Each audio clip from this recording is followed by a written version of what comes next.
So there's a lot going on in the news right now, a lot of things to talk about. I'm just going to briefly mention this because I don't know if I'll make a separate video, but an Islamist mob, attacked an airport in Dagestan, the Dagestan Republic in Russia. A flight incoming from Israel, from Tel Aviv, and they were chanting anti-Semitic slogans, and they basically attacked the airport. Scary stuff for anyone who would have been there. Um, the war in the Holy Land is looking very, very grim. Possibly up to 3,000 children killed in Gaza. And I'll just briefly say this video isn't about the conflict, but I'll just briefly say that I think the risk Israel has is the longer this continues, the more civilians die. They will look like they're just carrying out collective punishment. I know it's one thing calling for a hospital to be evacuated. They're giving them warning, but it's practically it can't be done. Even in peacetime, it's not easy to evacuate a hospital with, all the machines and people linked up to those machines. And I think Israel is losing the PR campaign, quite frankly. But I'll probably be making another video on that situation. This one I want to talk about the main mass shooting. Now, I wasn't really planning to make this video. Honestly, the amount of mass shootings America has, if I commented on every single one, I'd just be repeating myself, and I'd have to do a loop of the same things, Now, I'm not American, I don't live in the States, and when I see this sort of stuff, I'm so grateful that we don't have this situation in the UK, and we don't. Our last mass shooting was a Plymouth mass shooting in 2021, and that was 6 people killed. It was an awful incident. But because that is so rare in the UK, it is newsworthy, and that happens roughly once a decade. Literally, 2021 Plymouth, 2010 Cumbria, 1996 Dunblane, 1987 Hungerford. Those are the 4 big mass shootings in Great Britain in the last 40 years. And that's it. Now, the Troubles in Northern Ireland is a different situation, but within Great Britain, that is it from mass shootings involving multiple deaths. Of course, there's been terrorist attacks and there's been other forms of violence. I wouldn't for a second suggest that we don't have problems, for example, with knife crime and other forms of violence. But we do not have the problem that America has, and there's a few other developed countries that do. Even countries which have a higher gun ownership rate than Britain, for example, Canada and Italy, don't have anywhere near the level of gun violence of America. The simple reality is America is awash with guns. I remember there was a woman who was a gun advocate, and she tried to make this analogy with Italy. She said that Italy's full of guns, but they don't have mass shootings, so it's obviously not guns. Well, I decided to check that out, and right enough, Italy has quite a high gun ownership rate, higher than Britain for sure, significantly higher than Britain. But it's still significantly less than the United States. I forget the precise percentage or statistics, but it wasn't anywhere near comparable to the United States. Now, looking specifically at what happened in Maine, Maine is a rural state. Hunting's a big thing there. It's a mountainous state. So it shouldn't be too surprising that there is a hunting culture there. And I'm not, that's part of the culture. I'm not judging that. But once again, it gets into the same issues. The gunman, Robert Card, was a gun fanatic. He was obsessed by guns. He had mental health problems. Go figure. And it's just infuriating. So I'm not going to read out the whole report from the Daily Mail. They have a double-page piece on this, but just briefly show you if I can. This is also from a few days ago. The gunman, incidentally, the latest is he killed himself. So echoes of the Raoul Moat situation here. But even the Raoul Moat thing wasn't, mass shooting where there was, many people killed and wounded. I think it was serious enough. There was 3 deaths, but that's probably the closest comparison we have. Stephen King, who of course is a resident of Maine, the famed writer, said Let's see. The shootings occurred less than 50 miles from where I live. It is a rapid-fire killing machine's madness in the name of freedom. Stop electing apologists for murder. The King's touched on something very important here, in the name of freedom, because this is the mindset of the US gun lobby, and it sickens me. It's this knee-jerk equation of firearms with freedom.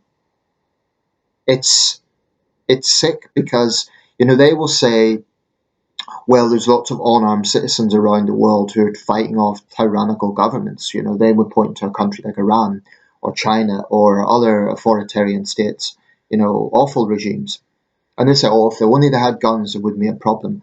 What they fail to mention is there are democracies like Britain, Japan, and Australia, which have very tough gun laws, don't have the problem of gun violence that America does, and the average British, Japanese, or Australian citizen does not equate easy access to guns with freedom. This is an American mindset, or I should rephrase that, it's a mindset of the American um, gun lobby.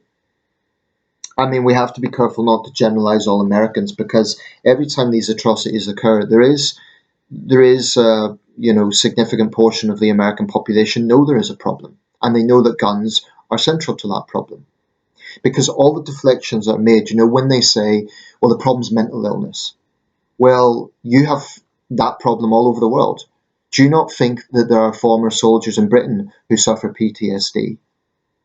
Or former police officers in Japan who have PTSD? This deflection. I mean, I think it's relevant because someone with that situation shouldn't have easy access to firearms. So it's relevant in that sense. But it's still, when these things happen, the gun lobby always, always tries to change the subject from the issue of guns to everything else. You know, um, they will blame everything. They will blame violent video games. They will blame mental health problems.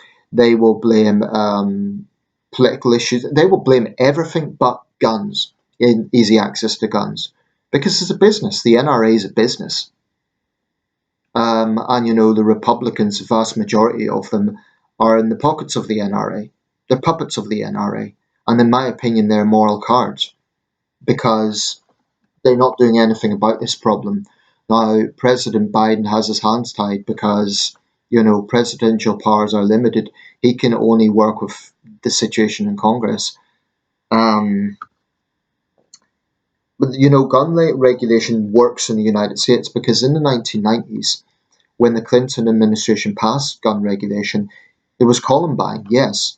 But Columbine stands out because it was awful, but it was actually in the 1990s. If you look at the situation, there was two major mass shootings, if I've got this right, in the 1990s. Killeen, Texas in 1991 under the Bush senior administration, and Columbine in 1999 under the Clinton administration. The 90s compared to the 2020s and the 2010s was a much less gun violence prone decade, and the reason for that was tough gun legislation brought in by the Clinton administration. So it does work, a federal assault weapons ban. The problem here is this AR-15. Now, as I understand it, it was adapted to civilian usage in the 60s, but we use that term very lightly because this is a weapon that should not be in civilian hands. It was a weapon originally designed for the battlefield, but somewhat adapted. But what hunter needs an AR-15 to kill a deer? I'm no hunting expert, but the notion that you need this sort of weapon for basic hunting purposes, it just seems like an excuse. I think the truth is there's gun fantasists. There's gun fetishists, dare I say it, like this guy, Robert Card, who, the more powerful, the more fast, the more extreme the weapon, the more they want it. And it's sick. I'm quoting a witness here, or not a witness, I should say, but a man who knew the Cards. Liam Kent grew up about half a mile from Card and his family and said they lived in basically a compound. He added, the family and Robert, they're all gun fanatics. They are all very much associated with right-wing militias. It is known in the town to stay away from them. Go figure. Now, this guy apparently was, he knew guns. He was apparently, this is a sick thing, he was a gun instructor. So he actually taught safety to other gun collectors or gun whatever it would be. I assume people buying guns. This is a sick thing. I've seen people make excuses like, "Oh, the laws were in place. What could have prevented this?" Well, if the second he was diagnosed with PTSD, he should have been, given a wall in accessing firearms, or he should have had his firearms taken away. I'm sick and tired of the gun lobby talking about, gun grabbers. They accuse the Democrats of being gun grabbers, and they've been scaremongering for years. The Democrats get into office, they'll take all your guns. But someone like this shouldn't have guns. It's just a no-brainer. And you could argue that he'll then have. He's a dangerous individual. He'll have a tantrum, or maybe he could use knives. Maybe he could make a bomb.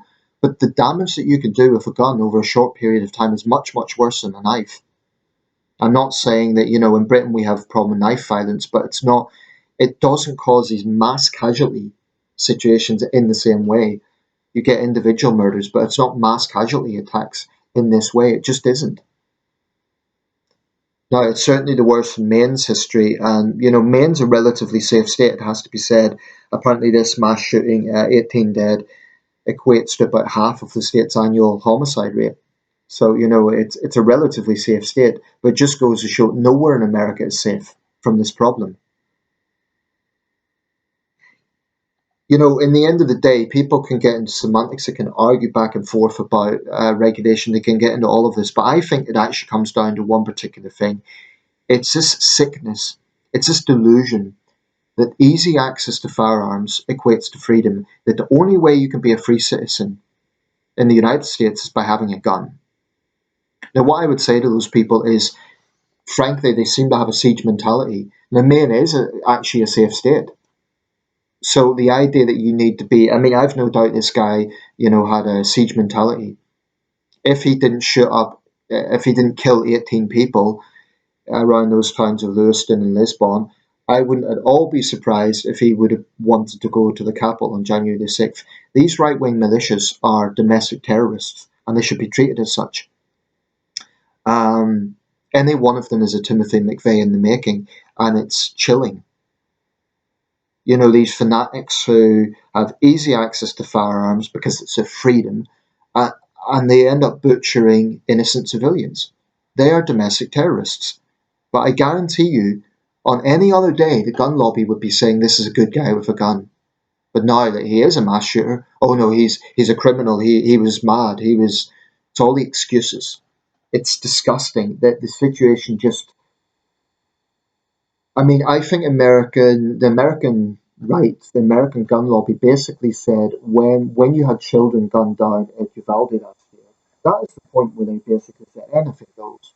So if children can be gunned down in a school in Texas, then killing adults and men, oh, it's fine, anything goes. And I think this is the American disease. In the 1970s, we used to talk about hooliganism in this country being the British disease. It was a national embarrassment and it was a big problem. I would say gun violence is the American disease. This just does not happen with this frequency in other developed countries. Um, it's not to say that other countries are completely immune from it. There was a shooting in Rotterdam recently.